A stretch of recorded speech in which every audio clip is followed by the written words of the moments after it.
Hello, welcome back to Anime on the Sea Sky, episode 30.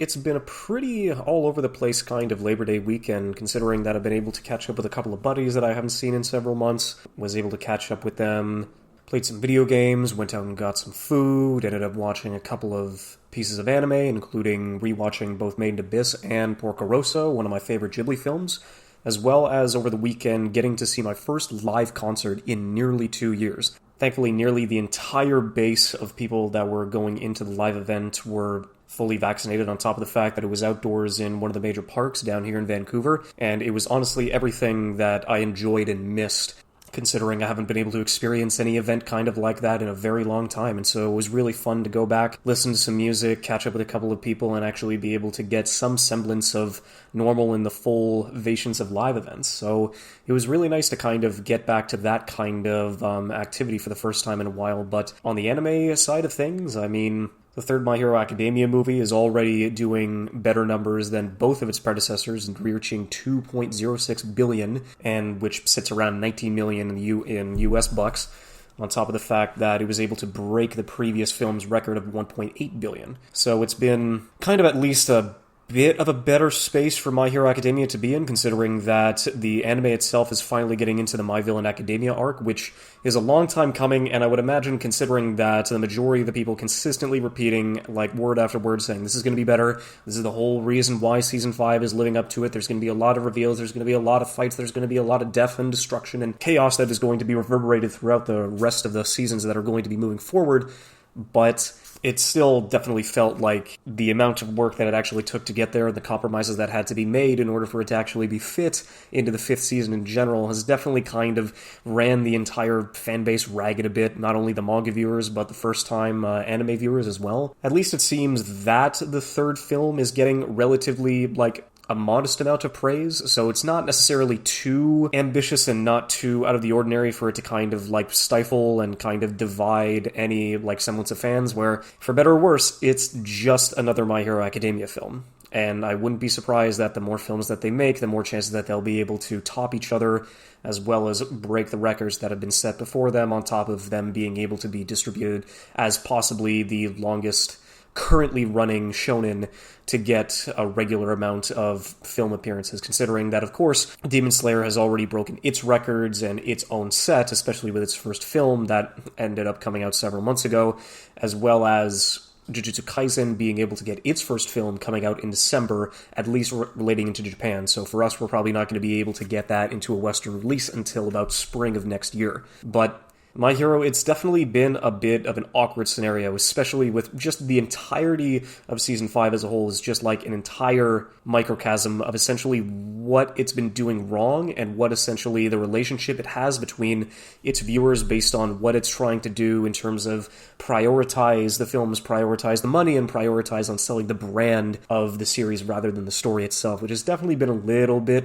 upsetting, especially with how both Seasons 4 and 5 have essentially been taking the weight and the brunt of those kinds of decisions, especially with the developers and the publishers with everything else trying to market it that way. But there's not necessarily much that we as fans can do and essentially wait for that next piece of the product to go out, considering it's still being able to pull in decent numbers leading into its set of like 300 or so chapters in the manga, as well as going into its fifth season now, and furthermore into its sixth season, which is probably going to be coming out, if I would have to guess, either fall of next year or winter of 23. So we'll have to figure out how that goes. And it definitely sounds like I'm not too enthused, which definitely makes sense. But yeah, no, it's kind of weird with the relationship and experience that I have with this series in particular, but only time will tell to see how exactly they keep transitioning this film as it gets more and more popular,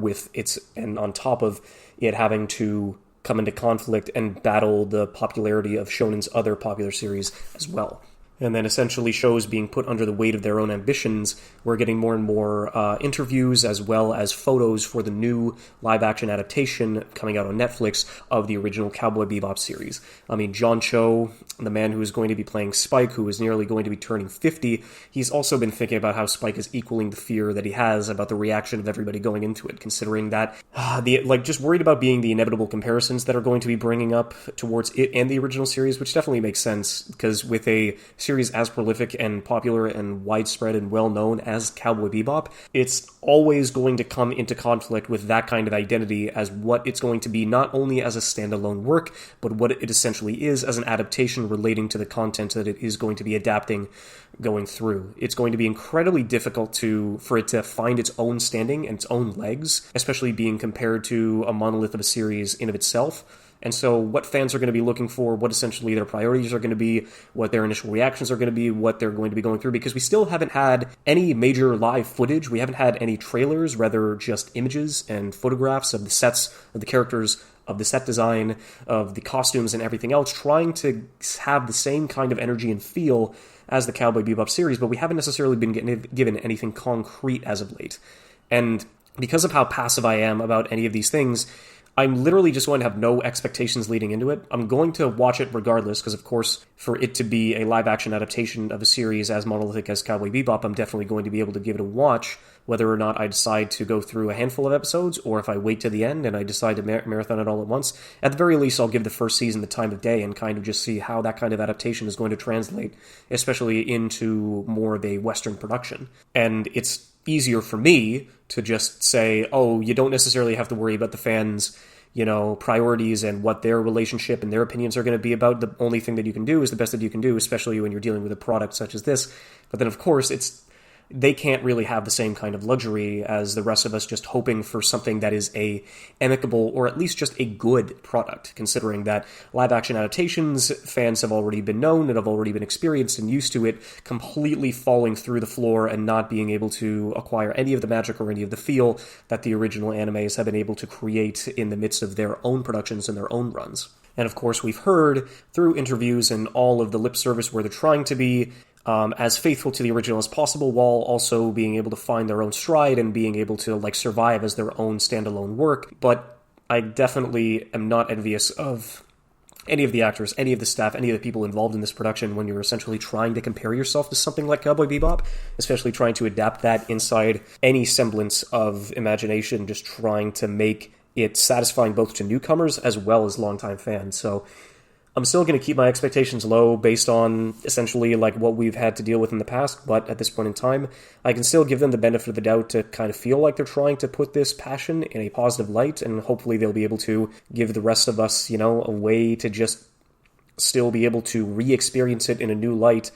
and be able to kind of just come away with a positive outlook and kind of a positive feeling as to the future of anime adaptations as a whole. Now, something that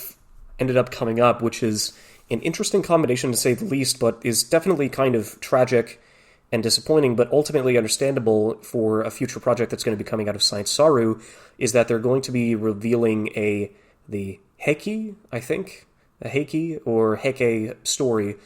which is going to be a television adaptation done by none other than Yamada Naoko herself. And this is going to be her first major project outside of Kyoto Animation, where she has essentially been working and molding her craft and just building relationships with not only people inside of work, but inside of the industry as a whole. But the fact that this veteran director is going to be doing something outside of the vein and outside of the production of Kyoto Animation and moving over towards,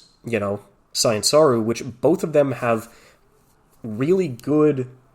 backgrounds, especially when it comes to their productions. But the fact that Yamada Naoko is essentially going through on the fact that she can't necessarily deal with the trauma that the arson attack left on Kyoto Animation, and the fact that she wouldn't be able to do another piece of work, at least for the near future,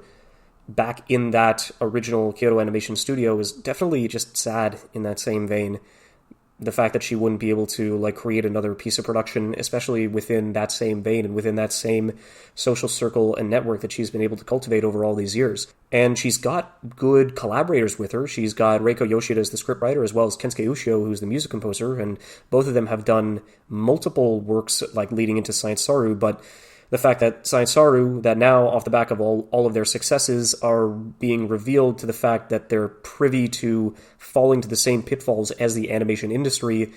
overwork, long hours, the fact that nobody inside of their own company can say anything negative about them without the potential of getting sued underneath your own company is just terrifying, to say the least. And the fact that that is their basic response to anything negative coming out publicly about them is definitely more than enough of telling of the higher-ups like leading into it. And honestly, one of my favorite directors, Masaaki Wasa, is taking a leave of absence, considering that he stepped down as one of the major key pieces of Science Saru to essentially just have a break with the amount of projects that he's put out over the past, 5 to 6 years. It's definitely understandable, but the fact that all of this burnout and all of this negative press is going through is definitely kind of like leaving me a bit concerned, just like not as much as I am with MAPPA, but definitely concerned nonetheless, because I definitely like held Science Saru up on a pedestal to that same degree. But the fact that all of this negative press has been going through and just making it reveal that the success has led them down the same horrific path as so many other anime studios set before them, it's definitely kind of concerning to kind of look at the future of what this company is going to be going through. But the Tale of the Heiki is definitely going to be something that I'll check out. It's going to be... never mind. The premiere is going to be of a trailer is going to come out September 15th, but it's going to be... The anime itself is going to start in January 2022. So another great show to add to the long list of shows that are going to be coming in the winter of 22 for sure. And I guess just kind of pointing out in terms of how a lot of popular manga have definitely been able to get a lot of like positive reviews as well as good notoriety out here in the West, especially on the US New York Times bestseller list. We're definitely going to a point where the manga industry is definitely bleeding into and having a lot of good relations, as well as finding a lot of decent success in North America and worldwide in general, considering that, in particular, Jujutsu Kaisen is doing well, Demon Slayer 6 volumes is doing well, the 23rd, one of the final volumes of Demon Slayer was doing incredibly well. The 6th volume of Chainsaw Man is the one that's going through, and then the 28th volume of My Hero Academia is also going incredibly well, with Jujutsu Kaisen going 2nd, Demon Slayer going 3rd, Chainsaw Man going 4th, and My Hero Academia going 9th on those on the September bestseller lists. And at some point in time, I'm definitely going to make it a fact that I'll like jump back and do another manga episode like in the near future. But at this point in time, it's definitely nice to see that these pieces of media are definitely finding like a decent amount of footing, especially like just being in the manga and the comic variant to essentially have that amount of success come their way. And so it's definitely nice to see those, leading the charge in that regard. So recently, at the behest of a buddy of mine, I ended up finally going back and picking up the series Lucky Star. Since I ended up trying to watch it back in 2014, I believe, even though it was a series that came out in... or at least the anime itself came out in 2007, as it is one of Kyoto Animation's like most referential and like frequented works. Whenever it goes back to like the mid 2000s and the early 2000s otaku, whether it was in Japan or even for international fans. But I think that's kind of the one that I was going through, since this idea kind of popped into my head when I ended up finishing watching the series Genshiken. Kind of in a similar vein, in the sense that Genshiken, instead of focusing on high school otaku in the early 2000s like Lucky Star did, Genshiken focuses on the daily lives of college students in the same vein. So otaku in the late 90s, early 2000s, and kind of how their whole persona and their whole hobby kind of translated into the real world. It translated onto how their clubs ran, how their anime circles were going through towards different conventions, how they consumed media, how they bought media, watched it, listened to it, how it related to different pieces of their own like hobby sets, where it would bleed into video games, or it would bleed into film, where it would bleed into other pieces of television. All of it was kind of primed for me to kind of like take a look back on what essentially that generation of otaku was. And I guess the easiest way to say it is the otaku that was pre-streaming. The last generation before my kind of generation of people, considering that I ended up getting into anime in of itself in the mid to late set of my high school years. But by that time, streaming and torrenting were already like vastly superior ways to consume all of this media, but in particular for us, for free. Until the majority of, we had a lot more pieces of licensing to go through, the fact that we were able to get so many other like anime distribution websites based on a subscription system where you had Funimation, you had Netflix, you had Crunchyroll, like Amazon came into play, HiDive came into play, Hulu came into play, all of these different avenues. But before that, the generation of fans before us didn't have that kind of convenience. Like, we are so spoiled to a degree, especially like nowadays, like leading into the 2020s. and anime being a lot more mainstream, where anime in the 2000s is one that is just outside of my expertise, considering that it is not a generation that I was able to live through, even though I wouldn't be surprised that I would have been able to experience that if I did end up getting into it at an early age, because I only knew at the age in the mid-2000s where I would have been like 9, 10 years old, I would have only known just like the popular localized series, the ones that were made to sell toys in terms of Pokemon, Yu-Gi-Oh!, Digimon, Card Captors, anything that they would put on 4Kids, anything that they would put on YTV and Teletoon and every other of the other pieces of networks. But I would imagine fans that were in their late teens, even in their early 20s, that the only other way that you would have been able to watch any of these series in the early 2000s that weren't in a case of a physical copy, which in this case would be like VHS tapes and CDs, which would have been through television and blocks like Toonami. And Toonami was able to at least cover those on television from 97 to 2008 before it ended up getting canceled and brought back onto Adult Swim in 2012, but that was one of the only avenues that a young fan just getting into the industry, it was one of their only ways that they would be able to consume and try and find it, considering that the age of information in terms of the internet was still getting onto its legs. It wasn't that young, but it was still young enough that you were just the emergence of chat rooms, 2chan, blog posts, forum sites, and basically all of those were in their infancy and just trying to slowly pick up steam in order for anime to connect people on a worldwide scale, thanks to the internet just briefly and slowly coming into being. But before then, just like Genshiken as well as Lucky Star, the only major methods that you would have been able to find those would either be to record through a VCR or to just consume all your media either physically through comics and doujins and everything along the like, or essentially CDs once they finally started coming into place, and DVD box sets would have been able to be the norm to hold, more series and more episodes with less space. But I guess if there was a way for me to start, I guess I'll go through and just kind of go on what Genshiken was, since it was on my to-watch list for a long time, but it was never really a priority until I kind of wanted to get a glimpse about what the more Japanese otaku looked like in the late 90s and the early 2000s, considering that the manga in of itself started in 2002, but the anime television series ended up starting in 2004 and getting the first season had 12 episodes, followed by 3 OVAs, followed by an additional 12 episodes with Genshiken ni Daime, and then as well as getting a sequel manga, as well as a second generation, so you would call it about 40 episodes of anime and how many volumes here? 40 episodes and then 21 volumes of manga in total. And it was a little difficult to get into to start, considering that the first season of Genshiken is definitely a tough sell, and there's not really much for me to latch onto, considering that the majority of... Because it was definitely a very male-dominated, and it still is, a very male-dominated pastime and hobby, considering that there was only one female character. Until we finally ended up getting an additional female character in the form of Kanako Ono. That's who it was. And so we finally ended up getting a more rounded group, considering that I guess at the very base, Genshiken follows a college club, or a group of college students with shared hobbies and the trials and tribulations associated with being an otaku in the late 90s and the early 2000s. Considering that he ends up, one of our main characters, Sasahara, ends up going through to university, and even though he was kind of a bit on the fringe as an otaku and trying to figure out if this is kind of really the passion that he wants to follow, he ends up losing his inhibitions and guilt that he once felt towards otaku culture, and then slowly becoming a more enthusiastic member and kind of figuring out where he would be able to take this kind of passion of his. And so it was definitely kind of interesting to see the priorities of the majority of the club and kind of where exactly their specific passions lie, where Ono's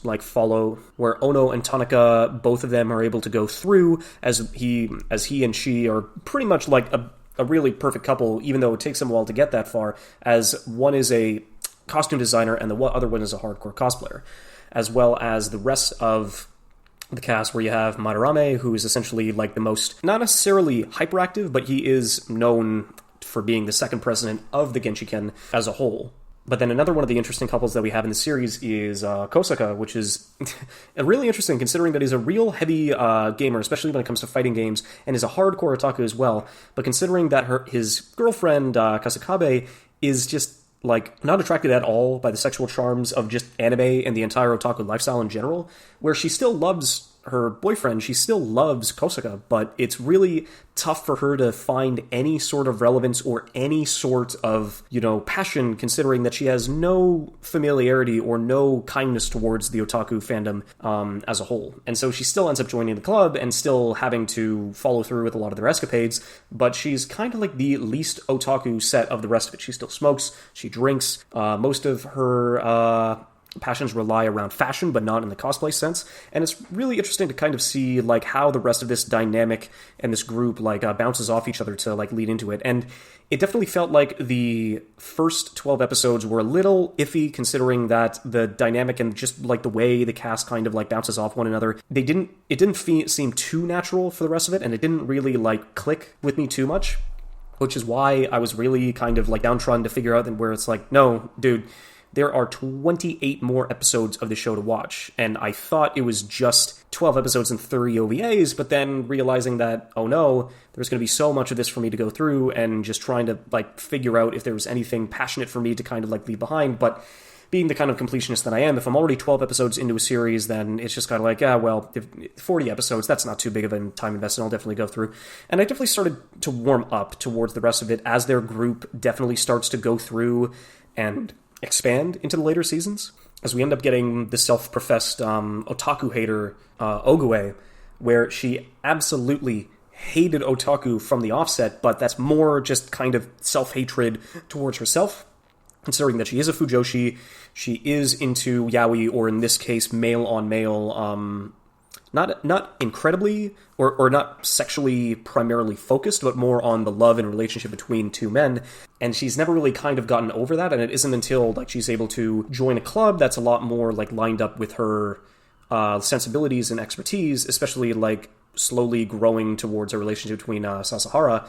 It's definitely nice to see them kind of come into the fold, as well as seeing, in this case, foreigners as well being able to go through, considering that Ono, she was originally she wasn't originally from America. She is Japanese, but she ended up going to an American school for a number of years before coming back and finishing her degree out in Japan. But she was able to, make a number of friends who end up visiting the rest of the Genshiken club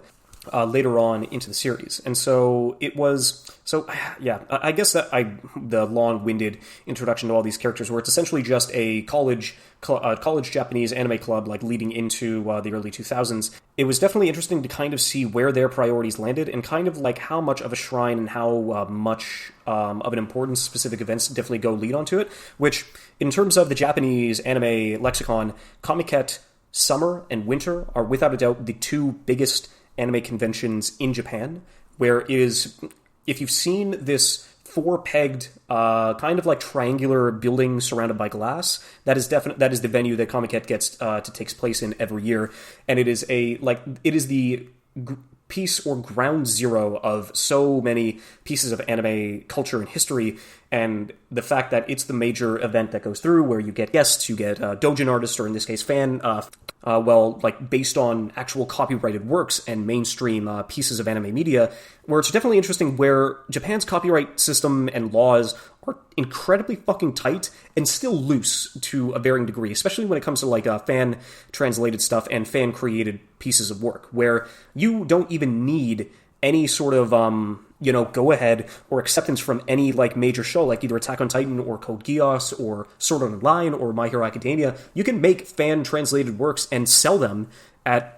you can sell them online, you could sell them through the majority of the pieces and conventions that go through for the rest of the year. It's incredibly easy to get to release these kinds of things, but then it's always a battleground whatever all of these characters go through, because they go through the theme of Comiket, not only with Lucky Star, but also with Genshiken as well, even going so far as for the club to essentially self-publish their own piece of work once their kind of drive hits a peak. And so it's definitely interesting to kind of see that kind of perspective inside one of the largest conventions, but also through the mind of somebody who would try and undertake like something along those lines, considering that you would need to sign up well in advance, you would need to go through and figure out what kind of product you would sell. You would also have to not only finish the product, but also copy it, as well as make several different ways and pieces for it to actually go through, that you would actually be able to make a profit going through and selling everything at it to at least get past the fee. But in terms of their importance and their deification of merchandise and cosplay and the majority of the different pieces that made up the otaku community as a whole, it was definitely interesting to kind of see their importance on, who the director was, essentially how they would be able to make these tapes and how they would be able to not only distribute them, but even be able to, get it around and show it to other people in order to convert for the rest of it. Because at least looking through the eyes of Genshiken's college-age students, there were still a handful of references that you would be able to see, even going so far to the sense that a completely fictional piece of work that was made inside of the manga would get its own anime adaptation, based off of not necessarily a one-off gag, but essentially the most prominent piece of work inside the Genshiken manga, which was definitely interesting to kind of see at the time, how meta you would be able to go through, where the majority of the trends and the majority of the pieces that would form that kind of piece of work, especially when anime was going into the digital age at that time, it was really interesting to kind of see where that perspective would definitely go. And especially when it comes to the 2000s otaku, when you look back over to North America, where you would still be able to find these pieces of work through television. You'd be able to find different forums and group posts on the internet as it was slowly evolving. But you would still need to either rent or buy several VHS tapes or several CDs at a time just so you could get one particular series. Damn, if it was over 24 episodes, then you would have an incredibly difficult time to at least not only accommodate and figure it out, but just buying it in of itself on top of the many other series that you would have to go to. Because I think that was definitely one of the biggest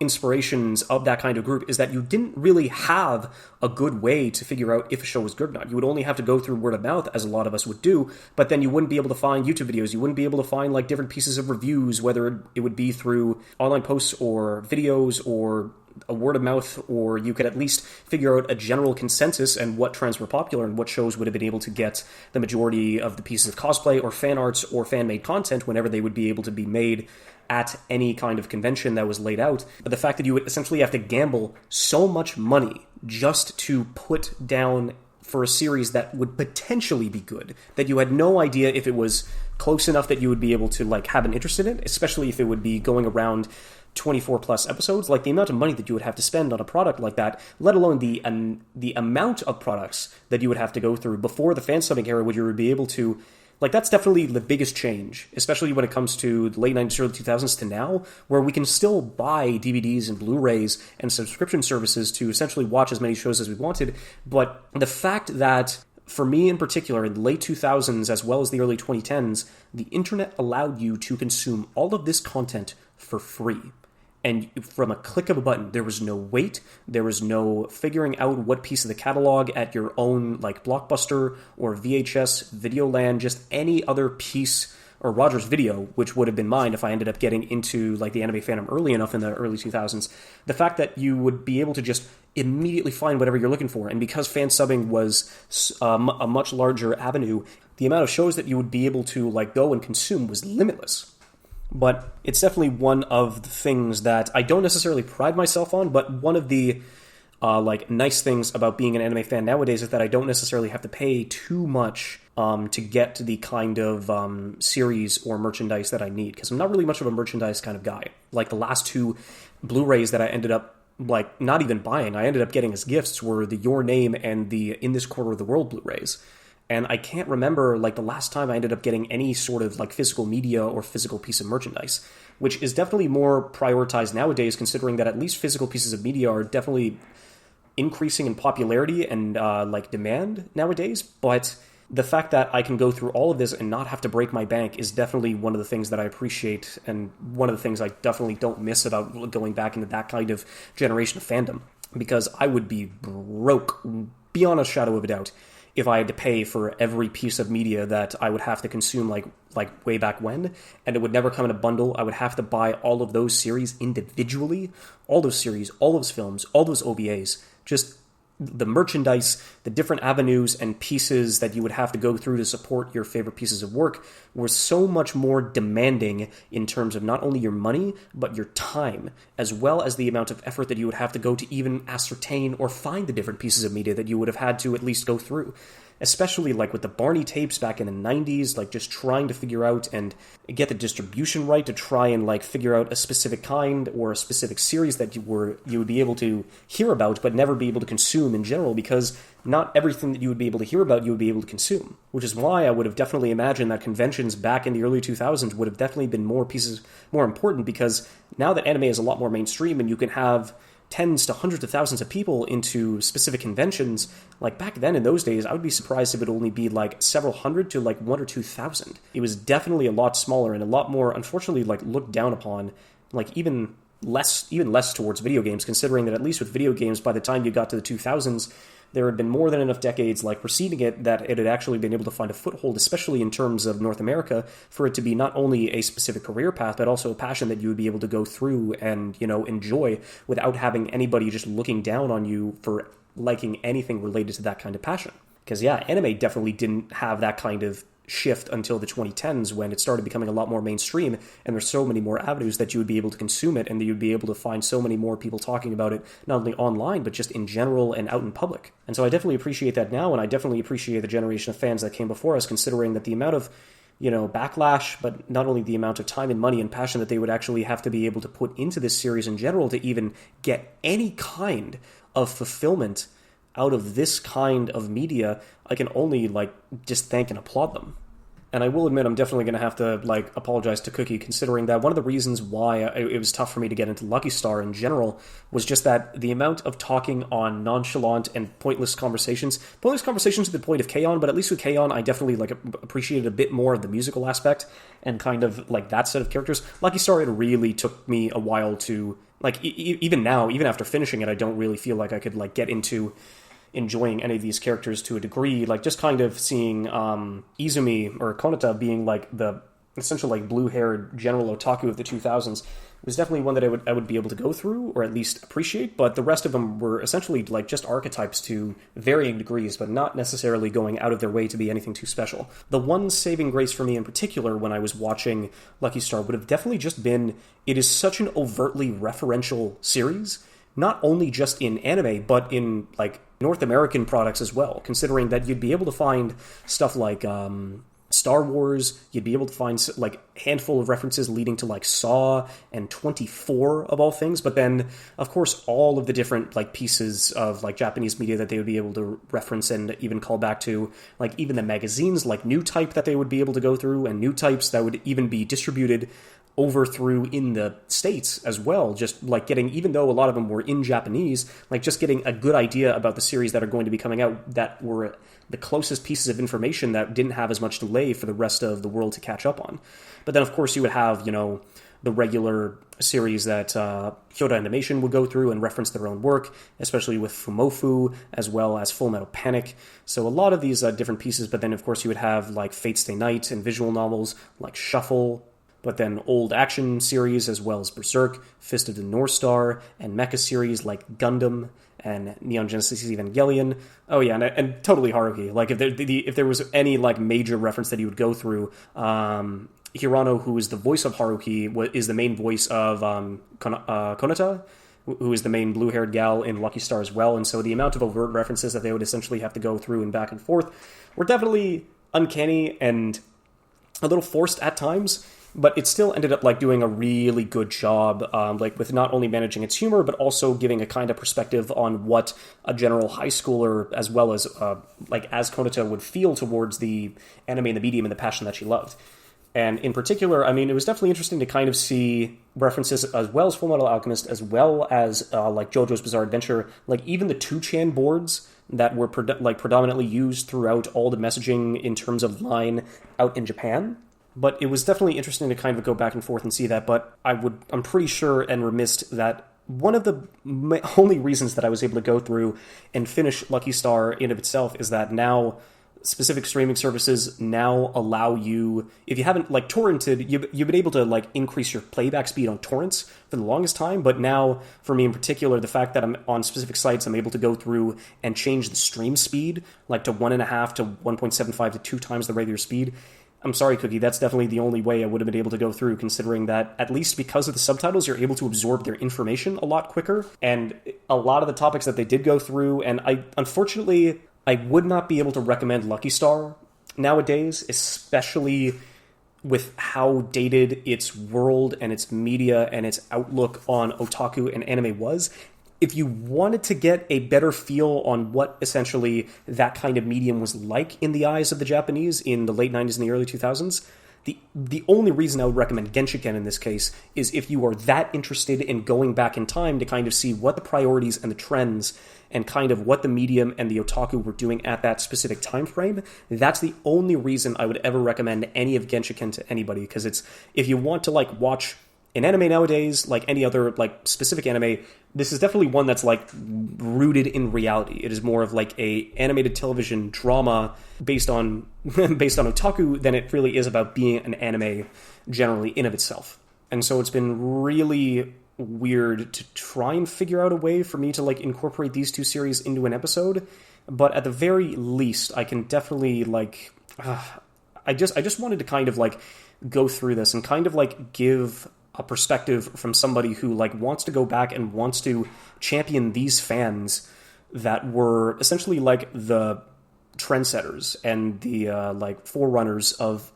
all of the fans that we have nowadays. We cannot take these people for granted, especially like if I do end up getting towards an episode at some point in time which focuses on the general North American 80s and early 90s anime fandom, because that would just be the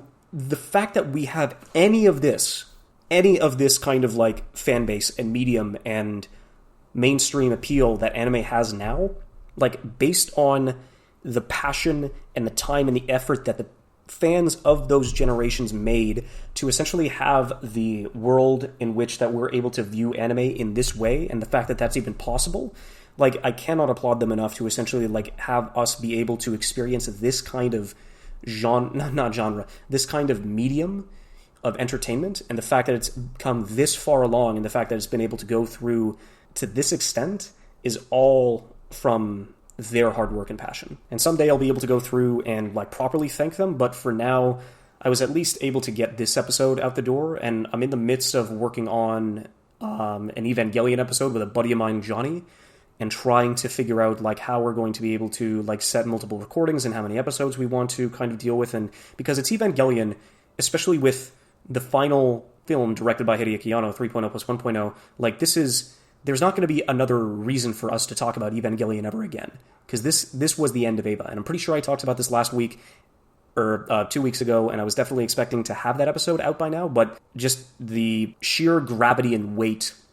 behind the Evangelion franchise, and the fact that this is probably going to be the one time that we'll be able to do it justice in the mainstream, considering that this is probably the best time for anybody to be an anime fan, and this is the best time for anybody to get into the series in general, with the amount of, you know, different, with the fact that the original Netflix series is on, the original Evangelion series is on Netflix, as well as all of the rebuild films are now on Amazon Prime. And so I'll get that out. It's on its way. But for now, I'm hoping that you're able to be satisfied with this rambling episode leading into just what it was to be like an early 2000s just anime fan in general, and kind of like